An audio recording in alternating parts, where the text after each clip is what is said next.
రాజుల మొదటి గ్రంథము 17వ అధ్యాయము.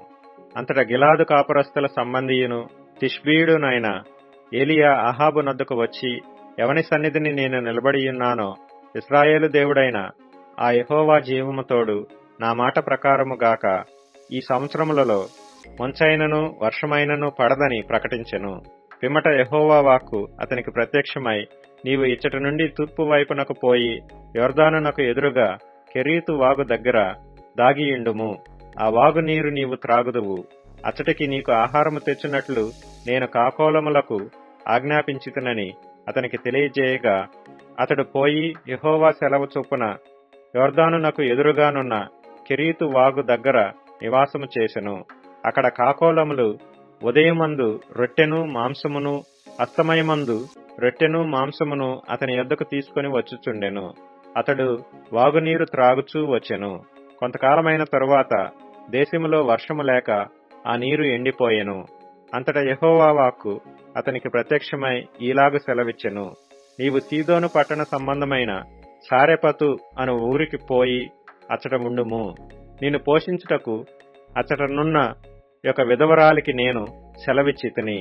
అందుకతడు లేచి సారెపతునకు పోయి పట్టణపు గవిని యొద్దకు రాగా, ఒక విధవరాలు అచ్చట కట్టెలు ఏరుచుండట చూచి ఆమెను పిలిచి, త్రాగుటకై పాత్రతో కొంచెము నీళ్లు నాకు తీసుకొని రమ్మని వేడుకొనెను. ఆమె నీళ్లు తేబోవుచుండగా అతడామెను మరలా పిలిచి, నాకొక రొట్టె ముక్కను నీ చేతిలో తీసుకొని రమ్మని చెప్పెను.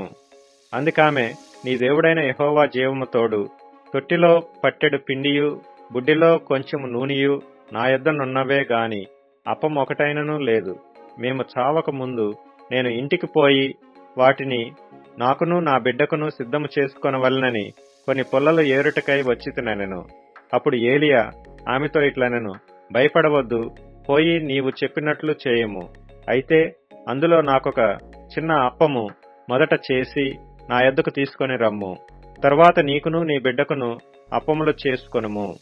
భూమి మీద యెహోవా వర్షము కురిపించు వరకు ఆ తొట్టిలో ఉన్న పిండి తక్కువ కాదు, బుడ్డిలో నూనె అయిపోదని ఇశ్రాయేలీల దేవుడైన యెహోవా సెలవిచ్చియున్నాడు అనెను.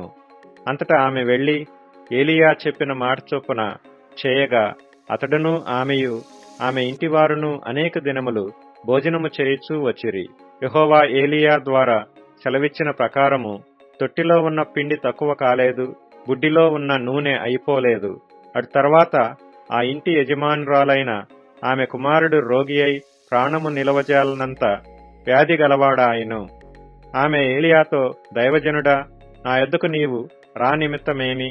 నా పాపమును నాకు జ్ఞాపకం చేసి నా కుమారుని చంపుటకై నా యొద్దకు వచ్చితివా అని మనవి చేయగా, అతడు, నీ బిడ్డను నా చేతికిమ్మని చెప్పి ఆమె కవిగిటిలో నుండి వానిని తీసుకుని తానున్న పై అంతస్తు గదిలోనికి పోయి తన మంచం మీద వాని పరుండబెట్టి, యెహోవా నా దేవా, నన్ను చేర్చుకొనిన ఈ విధవరాలి కుమారుని చంపునంతగా ఆమె మీదికి కీడు రాజేసితివా అని యెహోవాకు మొరపెట్టి, ఆ చిన్నవాని మీద ముమ్మారు తాను పారచాచుకొని, యెహోవా నా దేవా, నా మొర్ర ఆలకించి ఈ చిన్నవానికి ప్రాణము మరలా రానిమ్మని యెహోవాకు ప్రార్థింపగా, ఏలియా చేసిన ప్రార్థన ఆలకించి ఆ చిన్నవానికి ప్రాణము మరలా రానిచ్చినప్పుడు వాడు బ్రతికెను.